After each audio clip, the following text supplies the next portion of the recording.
Hello बच्चों, स्वागत है हमारे यूट्यूब चैनल फिजिक्स विद के उत्तम में।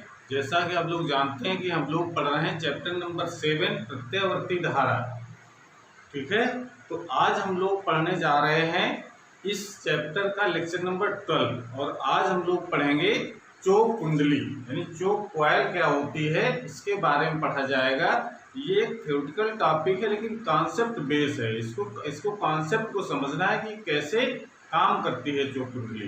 ठीक है ना। बाकी इसके नोट्स हम बनवा देंगे, एग्जाम में कितना लिखना है क्या लिखना है ये हम सब आपको बताएंगे। लेकिन पहले इसके कॉन्सेप्ट समझ लें कि ये वर्किंग कैसे करती है।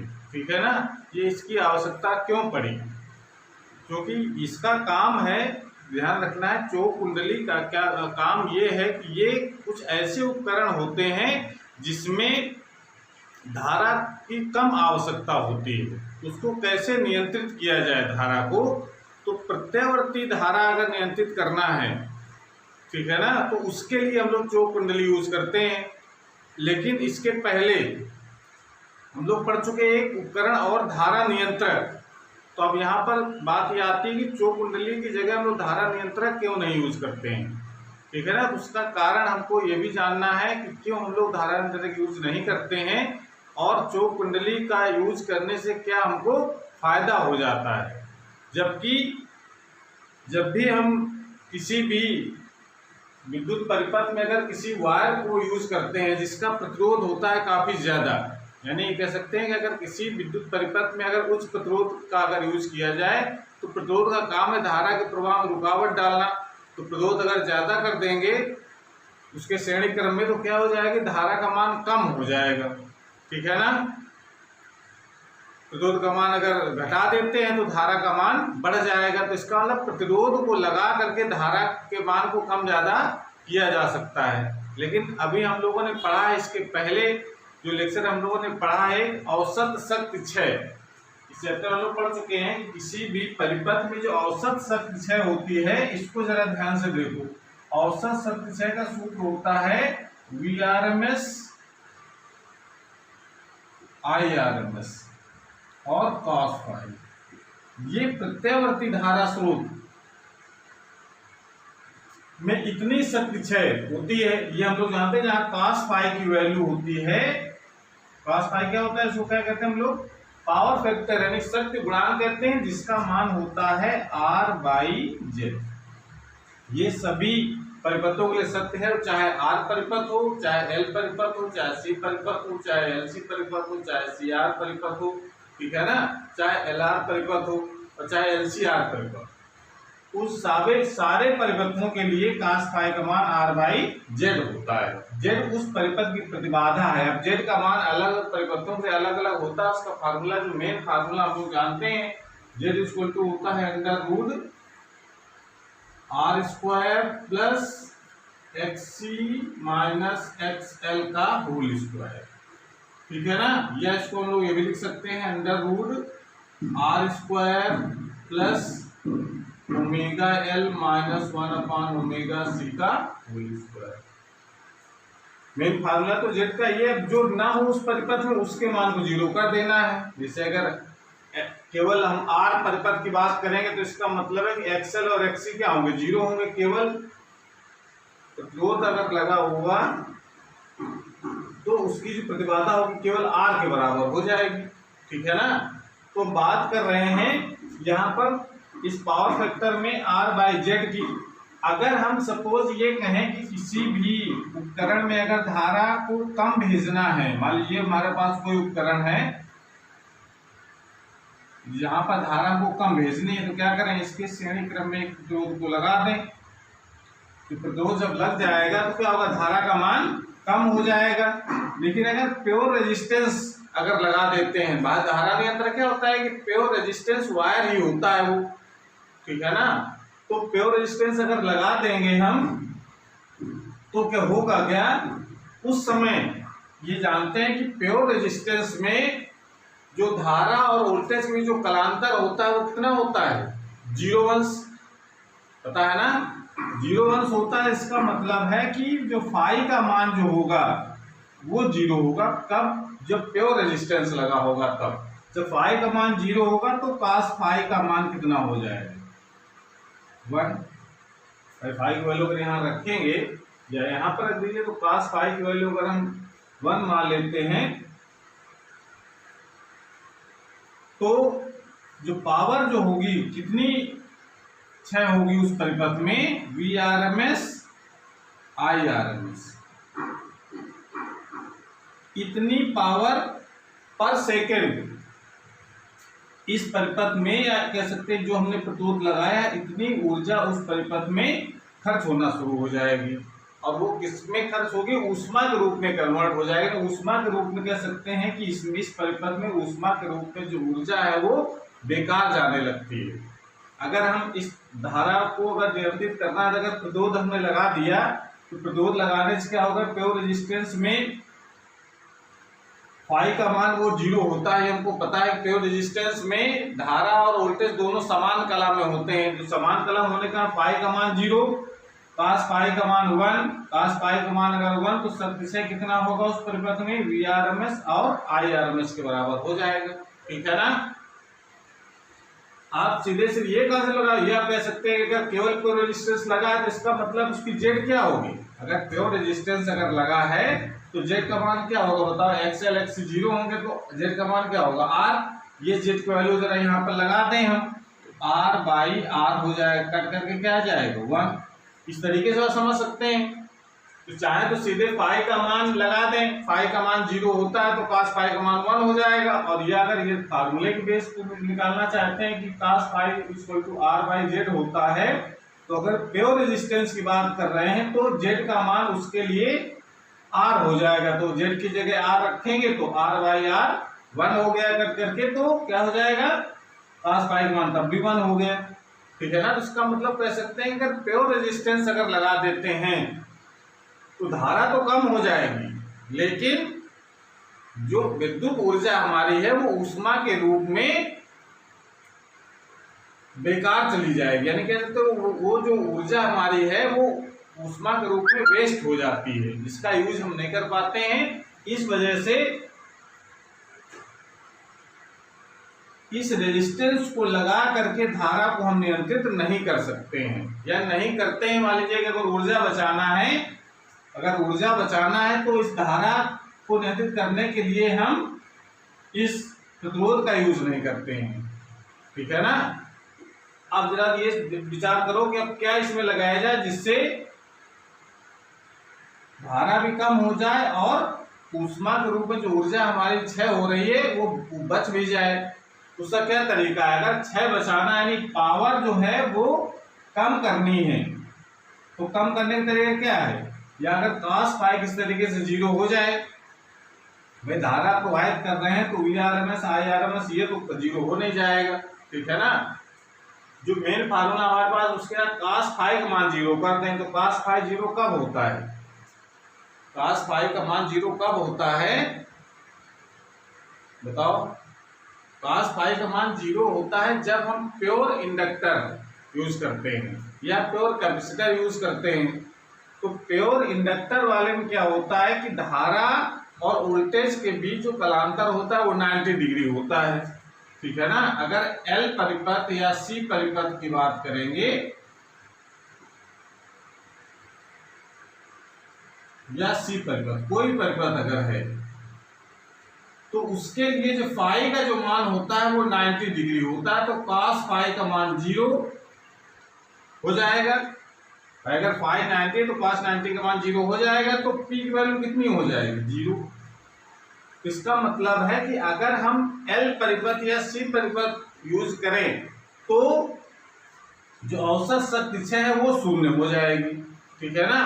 तो इसका मतलब है कि अगर हम इस प्योर रेजिस्टेंस की जगह इस L परिपथ यानी इंडक्टर, प्योर इंडक्टर परिपथ अगर यूज करते हैं तो औसत शक्ति क्षय का मान 0 भी हो जाएगा, यानी ऊष्मा के रूप में ऊर्जा बेकार जा रही हो बच जाएगी और धारा भी हमारी नियंत्रित हो जाती है। ठीक है ना। लेकिन समस्या यहाँ पर यह आती है कि प्योर इंडक्टर सर्किट प्राप्त करना संभव नहीं है व्यवहारिकता में, क्योंकि जब भी किसी भी कॉइल को बनाएंगे, जब भी कॉइल बनाई जाएगी, इंडक्टर मतलब एक कॉइल होती है, कुंडली है, और कुंडली जब भी बनाएंगे उसमें L तो रहेगा ही, लेकिन आर भी शामिल रहता है। अब आर कैसे शामिल हो जाएगा? आर इसलिए शामिल हो जाएगा क्योंकि अगर कुंडली अगर बनाएंगे हम तो वह किसी तार की बनाई जाएगी। तार की अगर बनाएंगे कुंडली तो तार का अपना जो प्रतिरोध होगा वो तो आर का काम करेगा, और इस कॉइल बना दिया है तो उसका जो स्वप्रेरित होगा वो एल होगा। ठीक है ना? तो इसका मतलब है कह सकते हैं कि व्यवहारिकता में तो आर को कम किया जा सकता है पर शून्य नहीं कर सकते हैं। तो ये कैसे इसको किया जाए कि आर का मान लगभग शून्य हो? तो जानते हैं फार्मूला हम लोगों ने पढ़ा है कि आर इज इक्वल टू होता है रो एल अपान ए। ये हम लोगों ने पढ़ रखा है। अगर ए का मान अगर ज्यादा करें, यानी ए अगर बढ़ाते हैं, नहीं बढ़ाने मतलब मोटा तार अगर यूज किया जाए तो आर क्या होगा? कम हो जाएगा। तो इसका मतलब अगर कॉइल बनाई जाए तो मोटे तार की बनाई जाए, तो जिससे आर क्या हो जाता है? लगभग 0। एकदम शून्य तो पॉसिबल नहीं है, लेकिन बहुत कम हो जाता है। और जब आर का मान जब बहुत कम हो जाएगा तो ये लगभग जो है वो प्योर इंडक्टर की तरह काम करेगा, और इंडक्टर तरह काम करेगा तो उसके लिए जो फाई का जो मान होगा वो लगभग 90 डिग्री होगा। 90 होगा तो cos फाई का जो मान होगा वो 0 हो जाएगा, जिससे उसकी औसत शक्ति शून्य रहती है। तो ये इसका कॉन्सेप्ट है। तो इसका मतलब है कि चौक कुंडली जो बनाई जाती है वो एक एलआर परिपथ होता है, लेकिन उसमें आर की वैल्यू बहुत कम होती है। जो कि प्योर हम लोग अगर एल अगर सर्किट बन जाए तो बहुत बढ़िया है, पर प्योर एल सर्किट यानी प्योर इंडक्टर सर्किट प्राप्त करना संभव नहीं है व्यवहारिकता में। इसलिए हम एक एलआर परिपथ का यूज करते हैं जो कि एक चौक कुंडली की तरह काम करता है। कैसे चौक कुंडली काम करती है, क्या इसकी परिभाषा है, कैसे इसका सिद्धांत क्या है, ठीक है ना, ये सब कुछ हम पढ़ेंगे। तो पहले इस कॉन्सेप्ट को समझ लें। तो एक बात फिर से हम बता देते हैं, इसको कॉन्सेप्ट समझने पर बाकी तो थ्योरी है उसकी समझ बिल्कुल आ जाएगी।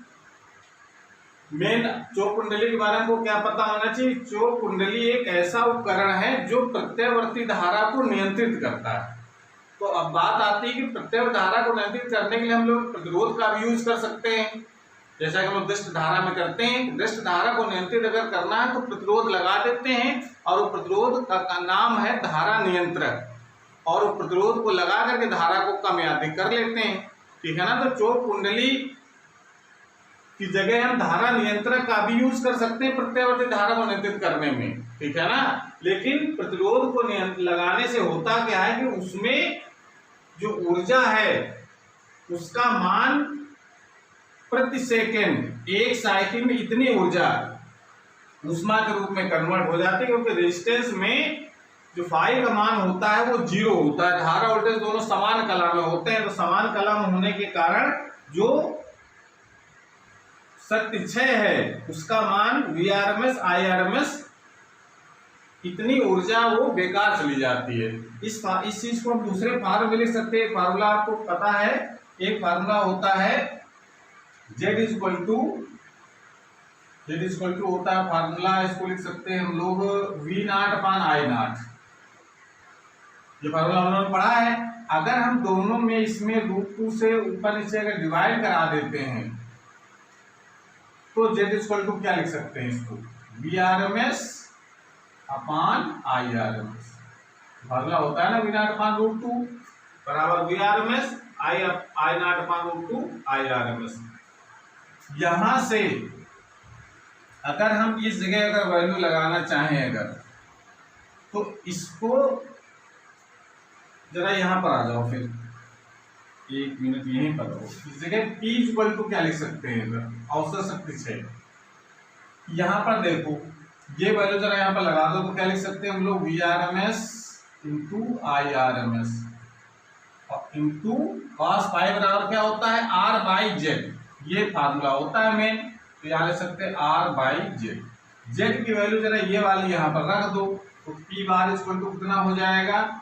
Vrms × Irms इंटू R/Z की जगह तो Vrms × Irms यहाँ पहुंच जाएगा। Vrms से Vrms कैंसिल, तो P बार इक्वल टू कितना हो जाएगा? Irms का स्क्वायर इंटू R। इस चीज को हम ऐसे भी लिख सकते हैं, तो किसी किसी बुक में ये भी लिखा गया है। यहाँ पर बता रहे हैं एक साइकिल में प्रति सेकेंड Vrms इंटू Irms ऊर्जा ऊष्मा के रूप में बेकार चली जाती है, ठीक है ना।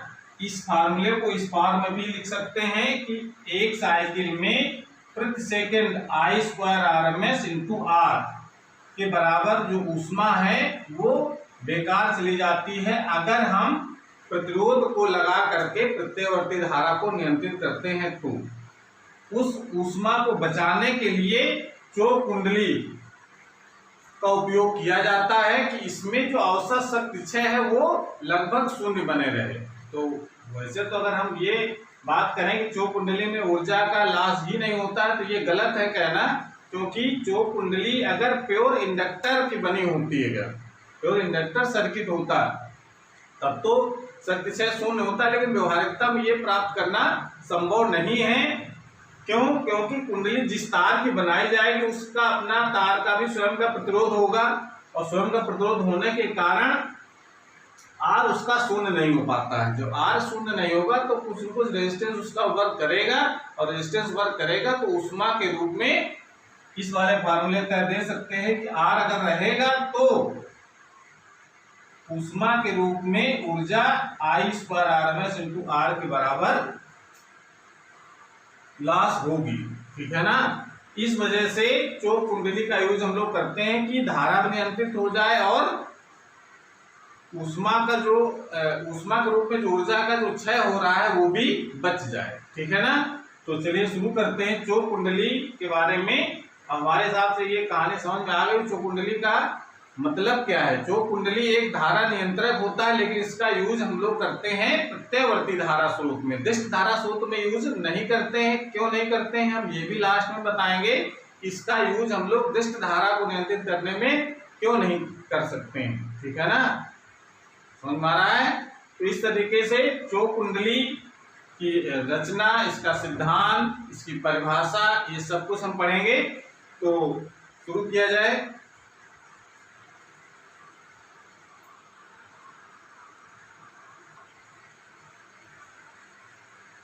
तो चोक कुंडली की परिभाषा हम लोग लिख सकते हैं इस प्रकार से। ये एक ऐसी युक्ति है जो प्रत्यवर्ती धारा परिपथ में बिना वैद्युत ऊर्जा क्षय के धारा की प्रबलता को कम कर देती है। यानी चोक कुंडली का काम है धारा के मान को परिवर्तित करना, ठीक है ना। अगर ज्यादा है तो कम कर देना, अगर कम है तो ज्यादा कर देना, दोनों काम कर सकती है। इसकी कार्य विधि हम आगे पढ़ेंगे। तो पहले इसकी परिभाषा की जान लें, चोक कुंडली होता क्या है। चोक कुंडली क्या हो गई? एक ऐसा उपकरण है, युक्त मतलब उपकरण, ऐसा उपकरण है जो प्रत्यवर्ती धारा परिपथ में बिना वैद्युत ऊर्जा क्षय के धारा की प्रबलता को कम कर देती है। यानी इसमें विद्युत ऊर्जा का जो क्षय हो रहा है ऊष्मा के रूप में वो नहीं होता है, ठीक है। और ये किस सिद्धांत पर कार्य करती है? तो ये स्वप्रेरण के सिद्धांत पर कार्य करने वाला उपकरण होता है। ये हम लोग जब स्वप्रेरिकत्व जब पढ़ रहे थे चैप्टर में तो उसमें बताया था हमने कि स्वप्रेरिकत्व का जो एग्जाम्पल होता है वो चोक कुंडली होता है। चोक कुंडली जो होती है वो स्वप्रेरिकत्व सिद्धांत पर कार्य करती है। तो एग्जाम में कभी पूछ लिया था 1 नंबर में चोक कुंडली किस सिद्धांत पर कार्य करती है, तो उसको हम बताएंगे कि स्वप्रेरिकत्व या स्वप्रेरण के सिद्धांत पर कार्य करती है, ठीक है। अब इसकी रचना के लिए होता क्या है कि इसमें एक पटलित लौह क्रोड होती है। पटलित लौह क्रोड क्यों होती है ये भी हम बताएंगे। तो इसमें क्या होता है कि ये लौह क्रोड एक्चुअली लोहे का एक पाइप हो गया, ये समझिए, ठीक है ना। नर्म लोहे का पाइप होता है, इसको पटलित करके बनाया जाता है। पटलित करने से मतलब है कि पतली पट्टियां यूज कर सकते हैं इसमें। जैसे अगर हम कहेंगे एक मोटा अगर पाइप बनाना है तो इसके अंदर एक पतला पाइप, उसके अंदर एक पतला पाइप, उसके अंदर एक पतला पाइप, उसके अंदर एक पतला पाइप, तो पटलित करके एक लौह क्रोड बन गई, ठीक है ना। तो पटलित करने से मतलब है इसमें जो भंवर धाराएं ना उत्पन्न हो, ठीक है ना। भंवर धाराएं भी उत्पन्न होती है तब भी ऊष्मा के रूप में विद्युत ऊर्जा का लॉस होता है। ये हम लोग भंवर धारा के बारे में पढ़ चुके हैं। तो पटलित करने से मतलब यही कि भंवर धाराएं ना उत्पन्न हो और उसमें हम यहाँ पर तांबे के मोटे तार लपेटते हैं ऐसे। ये जितना जो हिस्सा दिख रहा है, ये आगे वाला हिस्सा दिख रहा है, इसके पीछे भी तार लपेटे और राउंड में लपेटे गए हैं, ठीक है ना। ये नहीं कि केवल आगे लपेट देंगे, पीछे तारे नहीं। इस प्रकार से इसमें लपेट करके इसको हम बाहर निकाल लेते हैं। ऐसे लपेटा पूरा, ये पूरा हो गया, इसमें ऐसे ऐसे पूरी तरह लपेटे गए, तो आगे वाला हिस्सा केवल दिख रहा है। और मोटे तार लपेटे जाते हैं। मोटे तार लपेटे जाने का कारण भी हमने बताया। मोटे तार लपेटने से क्या होगा, इसका जो प्रतिरोध होता है वो कम हो जाता है, ठीक है ना। और अधिक पेड़ लपेटे जाते हैं, जिससे उसका जो प्रेरकत्व होता है वो बहुत उच्च हो जाता है। इस कारण से, और जिस प्रत्यय धारा को नियंत्रित करना है वो यहाँ पर लगा देते हैं प्रत्ययवर्ती धारा स्रोत। यहाँ पर प्रत्ययवर्ती धारा स्रोत, एसी सोर्स लगा हुआ है। इस नियंत्रित धारा को जिस बल्ब में भेजनी है, क्योंकि इसका यूज हम लोग ट्यूबलाइट में करते हैं, तुम्हारे लिए ट्यूबलाइट हो गई, ठीक है ना। बल्ब, ट्यूबलाइट को भी लिख सकते हैं। ये बल्ब हो गया। ये क्या होता है, ये है लौह रूट। लौह रूट, ये जो तार लपेटे गए हैं ये तांबे के मोटे तार, तांबे के मोटे तार की कुंडली, तांबे के मोटे तार की कुंडली, ठीक है। इस प्रकार की संरचना होती है। अभी हम कार्यविधि बताएंगे इसमें कैसे वर्क करती है, ठीक है ना। तो इसकी रचना हम लोग क्या लिखेंगे, देखिए इसमें ये एक नगण्य प्रतिरोध तथा उच्च प्रेरकत्व की एक कुंडली होती है, ठीक है ना। ये कह सकते हैं प्रतिरोध भी है और प्रेरकत्व यानी एक एलआर परिपथ हो गया। चौक कुंडली एक एलआर परिपथ होती है, ठीक है ना। क्योंकि हमने बताया कि प्रेरकत्व, प्योर प्रेरकत्व वाला परिपथ प्राप्त करना व्यवहारिकता में पॉसिबल नहीं है। अगर मिल जाए तब तो चौक कुंडली में जो ऊर्जा का जो लॉस जो हो रहा थोड़ा बहुत वो बिल्कुल शून्य हो जाए, ठीक है ना। लेकिन ऐसा संभव नहीं है, इसलिए हम प्रयास करते हैं कि प्रतिरोध नगण्य हो। नगण्य करने के लिए इसमें मोटे तार लपेटे जाते हैं। तो ये नगण्य प्रतिरोध तथा उस प्रेरकत्व की कुंडली होती है जो तांबे के मोटे वैद्युत रोधी तार के अनेक फेरों को फेरों को पतलित लौह रोड के ऊपर लपेटकर बनाई जाती है, ठीक है ना। कुंडली है तो तांबे के मोटे तारों को विद्युत रोधी तार, विद्युत रोधी तार का मतलब उसके ऊपर एक इंसुलेटेड पदार्थ का एक लेप चढ़ा रहता है, ठीक है ना। ऐसा नहीं है कि ऊपर इसमें करंट फ्लो हो, ऐसा नहीं होता है, ठीक है ना। जैसे अगर आपने कभी मोटर के अंदर, विद्युत मोटर कभी देखी होगी, उसके अंदर जो कॉइल बने होते हैं, पंखे के अंदर जो कॉइल भरे जाते हैं, वो विद्युत रोधी पदार्थ का ऊपर लेप चढ़ा रहता है, ठीक है ना। ऐसे तारों को लपेटा गया। विद्युत रोधी का मतलब ये नहीं कि इसमें करंट फ्लो नहीं होती, करंट फ्लो होती है पर ऊपर नहीं होती है, ठीक है ना। ऊपर तो लेप चढ़ा रहता है इंसुलेटेड सब्सटेंस का। इस कारण से विद्युत रोधी तारों को लपेटा जाता है और पतलित लौह रोड के ऊपर लपेटते। पतले लौह रोड के ऊपर लपेटने का सिर्फ एक ही कारण है, उसमें भंवर धाराएं उत्पन्न ना हो, ठीक है ना। प्रयास करते हैं पर थोड़ी बहुत भंवर धारा उत्पन्न तो होगी। पतलित लौह रोड करने से सिर्फ भंवर धारा को कम किया जा सकता है, शून्य नहीं किया जा सकता है, ठीक है ना। तो अब ये इसमें हमने कारण भी बता दिया, जो वही हमने लिखा है कि तांबे का मोटा तार होने के कारण कुंडली का प्रतिरोध R जो लगभग शून्य होता है, परंतु फेरों की संख्या अधिक होने के कारण इसका जो प्रेरकत्व है वो काफी उच्च होता है। तो ये तो उसके हो गए रचना के बारे में, ठीक है ना। अब बात करेंगे हम लोग इसकी कार्यविधि। तो रचना समझ गए होगा। इसमें एक पतलित लौह रोड, इसमें तांबे के मोटे तारों को लपेटा गया है और उसके एक जो दोनों सिरे हैं उस सिरे पर एक प्रत्ययवर्ती धारा स्रोत, और जिसमें ये नियंत्रित धारा भेजना है उससे उस बल्ब से कर देते हैं, ठीक है ना। ये हमारा एसी सोर्स हो गया। तो ये चौक कुंडली की संरचना हो गई। कार्यविधि, कार्यविधि क्या है इसमें, तो कार्यविधि का समझने के लिए हम क्या करते हैं कि इसमें ये जो लॉ प्रोड जो लगा हुआ है इसको हम अंदर बाहर खिसकाने की व्यवस्था होती है। ये जो कुंडली है, तार की जो कुंडली बनाई गई है उसके अंदर इस जो ये पाइप जैसा दिख रहा है इसको हम लोग लॉ प्रोड कह रहे हैं। इस लॉ प्रोड को अंदर बाहर खिसकाया जा सकता है। जितना अंदर प्रवेश कराएंगे उसका जो एल है यानी जो स्वप्रेरिकत्व है वो बहुत ज्यादा होगा।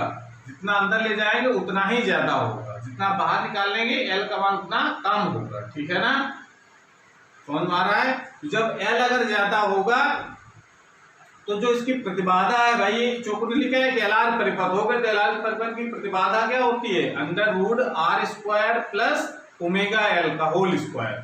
अगर एल अगर ज्यादा है भाई, आर तो हमने शून्य कर लिया लगभग, ठीक है ना, एकदम तो शून्य नहीं लेकिन लगभग शून्य कर लिया हमने मोटा तार लपेट करके। अब बचता है एल, तो एल अगर ऊंचा अगर होगा तो जेड का मान उतना ही ज्यादा होगा, और जेड का मान अगर ज्यादा होगा तो जेड क्या है, प्रतिबाधा है। प्रतिबाधा प्रत्येवर्ती धारा परिपथ में वही काम करती है जो एक प्रतिरोध काम करता है। इसका प्रतिबाधा ज्यादा होगी तो धारा कम हो जाएगी। तो इस प्रकार से इसको हम नियंत्रित कर लेते हैं। और कैसे, इसके द्वारा ऊर्जा का जो क्षय है वो शून्य होता है। तो ये भी हम देख लेते हैं उसको कैसे लिखा जाए, इसको नोट कर लीजिए। उसके बाद इसकी कार्यविधि हम लिखवा भी देंगे।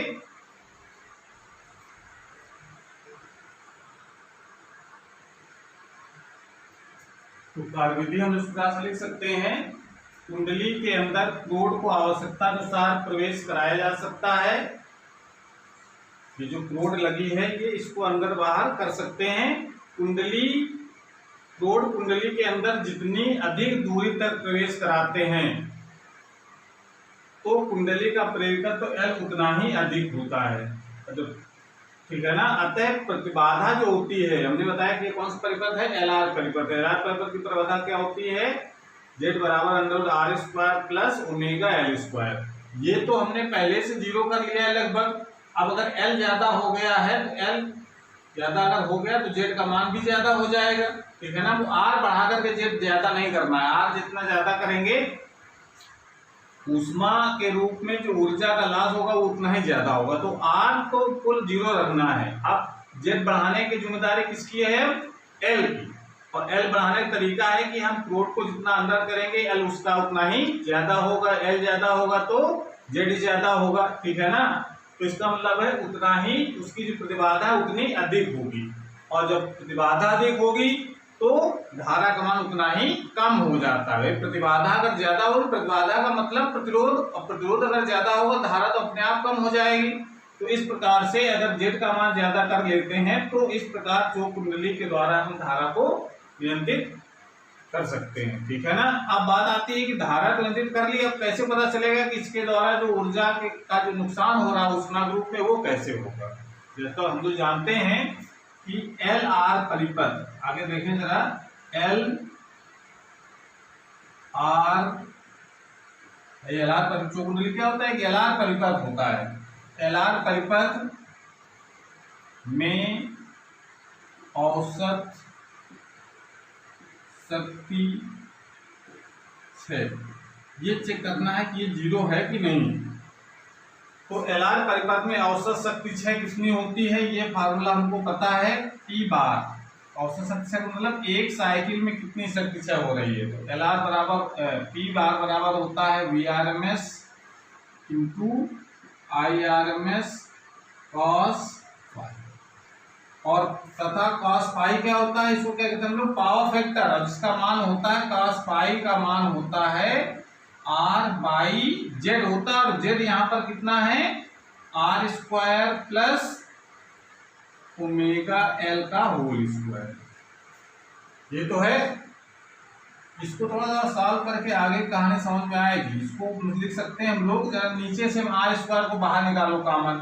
जब बाहर निकालोगे आर स्क्वायर को बाहर कॉमन तो बाहर आर आएगा, जो स्क्वायर रूट लगा है, और उस आर से आर कट जाएगा। तो इसको हम इस प्रकार से लिख सकते हैं, 1 plus omega L by R का होल स्क्वायर, ऐसा लिख सकते हैं। अब ये हम लोग ऊपर पहले से ऐसी व्यवस्था हमने किया है कि जिससे आर का मान शून्य हो, तो आप लिख सकते हैं चूंकि आर लगभग 0 है, क्योंकि हमने मोटा तार यूज किया तो हमने आर को क्या कर लिया है 0 और एल को बहुत बढ़ा लिया है, ठीक है ना। जब आर का मान जब 0 होगा तो ओमेगा एल अपान 0 यानी क्या हो जाएगा, 0 की संख्या से भाग देते हैं उसका मान इनफाइनाइट आता है। इसका मतलब है ये नीचे स्क्वायर रूट के अंदर वाला जो पार्ट है वो इनफाइनाइट हो जाएगा, अनंत हो जाएगा, तो 1/अनंत क्या होगा 0, ठीक है ना। तो इसका मतलब अगर आर अगर लगभग अगर 0 है तो इसलिए cos फाई का मान ये क्या होगा, ये भी लगभग 0 के बराबर होगा। एकदम 0 नहीं हो सकता है लेकिन लगभग 0 के बराबर हो जाएगा। जैसे जैसे ये r अनंत की तरफ बढ़ेगा cos फाई का मान 0 की तरफ बढ़ेगा, ठीक है ना। तो इसका मतलब है कि जब cos फाई का 0 होगा तो p बार जो औसत शक्ति है वो कितना हो जाएगा 0 हो जाएगी कितनी, तो क्या लिख सकते हैं हम लोग, इसका मतलब है कि इस स्थिति में जैसा हमने इसको बताया उस स्थिति में क्या पता चल रहा है जो औसत शक्ति क्षय है वो 0 होती है। तो क्या लिख सकते हैं इस प्रकार यहां लिख दे रहे हैं, इतनी जगह में एक लाइन लिखना है नीचे, इस प्रकार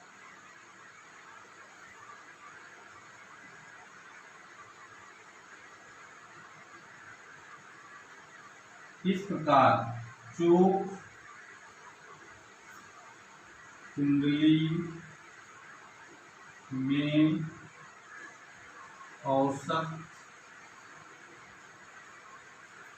शक्ति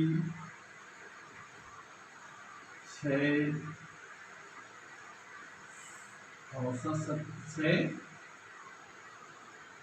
शून्य होती है। इस प्रकार चोक कुंडली में औसत शक्ति क्षय 0 होती है। इसके बाद इसको नोट कर लेंगे यहाँ से, ठीक है। पहले ये दवा ऐसा यहाँ तक नोट कर लें, इससे पता चल गया क्योंकि आर स्क्वायर को 0 तो cos फाई स्क्वायर को आता है तो भी लिख जाता है p बार इक्वल टू 0। इस प्रकार से चोक कुंडली में जो औसत शक्ति है वो 0 होती है। तो ये हमने प्रूव कर लिया कि जब भी हम धारा को नियंत्रित करना होगा प्रत्येक धारा को तो हमेशा चोक कुंडली का यूज करेंगे, क्योंकि इसके द्वारा जो शक्ति क्षय है वो 0 होती है, ठीक है। सो नोट कर लीजिए। उसके बाद कुछ 2 पॉइंट और महत्वपूर्ण लिखवा देंगे जो कभी कभी एग्जाम में 1 नंबर पे पूछ लिए जाते हैं या प्रैक्टिकल के वाइवा में भी पूछा जाता है, एग्जामिनर पूछ लेता है कि इसका यूज हम दृष्ट धारा में क्यों नहीं करते हैं, ठीक है ना। और दूसरा पॉइंट इसमें यह है कि अगर हम प्रत्यवर्ती धारा को अगर हम उसमें अगर धारा नियंत्रक में अगर यूज करें तो इससे क्या नुकसान होता है इसको नियंत्रित करने में, ठीक है ना। तो इसको दोनों पॉइंट हम लिखवा देंगे, इसको नोट कर लीजिए पहले।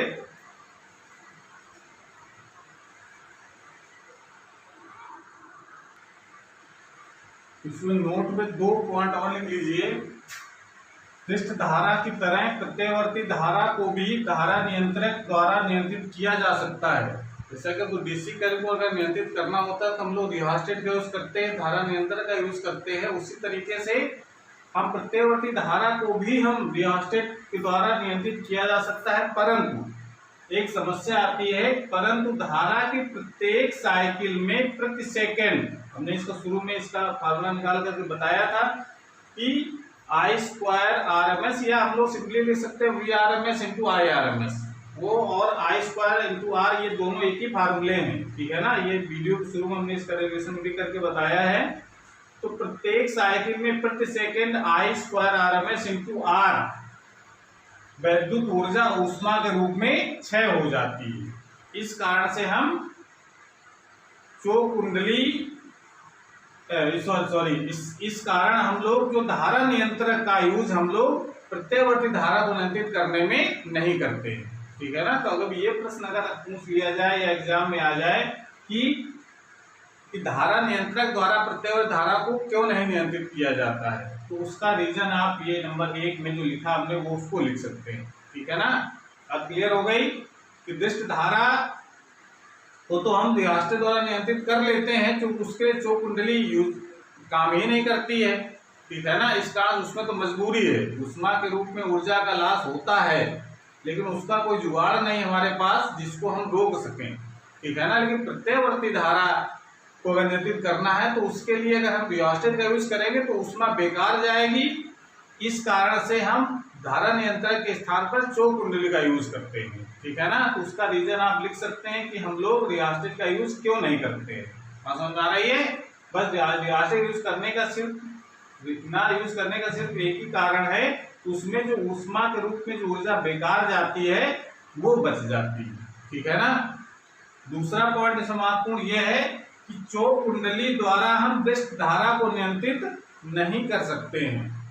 क्यों नहीं कर सकते हैं भाई? प्रश्न यह आता है कि जब चौक कुंडली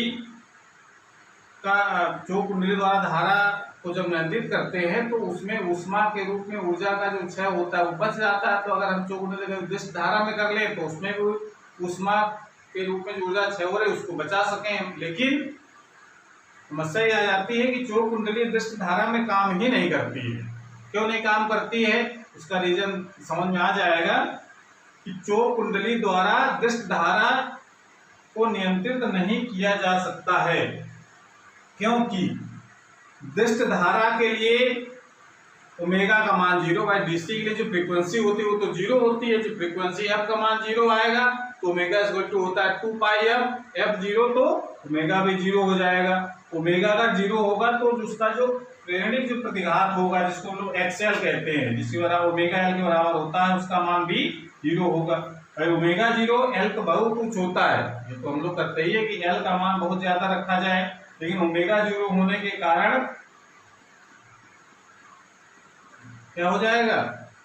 ओमेगा एल का मान 0 हो जाएगा। जो ओमेगा एल का मान 0 हो जाएगा तो जो कुंडली का जो प्रतिरोध होता है जिसको हम प्रतिबाधा कहते हैं, उसका फार्मूला अभी हम लिखा था ना, R square plus omega L का होल स्क्वायर। भाई ये पार्ट तो 0 हो गया तो जेड क्या बचेगा? कुंडली का जो प्रतिबाधा है वो केवल क्या बच जाएगी? उसके ओमिक प्रतिरोध के बराबर बचेगी, ठीक है ना। इसका मतलब है कि अगर कुंडली ओमेगा का मान 0 होगा, अतः परिपथ में कुंडली का जो ओमिक प्रतिरोध ही रह जाता है, जो उसका बाकी जो ओमेगा एल वाला जो पार्ट है वो तो 0 हो गया, और चूंकि आर बचेगा और आर का मान भी हमने मोटे तार लपेट करके उसका मान भी 0 कर लिया है लगभग, तो इसका मतलब वो भी लगभग 0 होता है। जब इसका मतलब कह सकते हैं कि दृष्ट धारा के लिए चौक कुंडली का जो प्रतिरोध होता है वो लगभग 0 हो जाता है, ठीक है ना। जब प्रतिरोध 0 होगा तो धारा कम नहीं हो पाएगी, ठीक है ना। धारा कम नहीं होगी, इसका कैसे नियंत्रित होगी वो? इस कारण से कह सकते हैं कि चौक कुंडली द्वारा हम दृष्ट धारा को नियंत्रित नहीं कर सकते हैं। तो ये पॉइंट हमारे 2 महत्वपूर्ण है जिसको भी आपको तैयार कर लेना है। तो आज की क्लास हमारी यहीं पर समाप्त होती है। अगर ये वीडियो अच्छा लगा हो तो उसको लाइक करें, कमेंट करें, अपने दोस्तों को शेयर करें, और अगर चैनल में नए हैं तो चैनल को सब्सक्राइब भी करें, जिससे जो नए वीडियो अपलोड हो उसकी नोटिफिकेशन आपके पास सबसे पहले पहुंच जाए। पढ़ाई करते रहिए। Best of luck.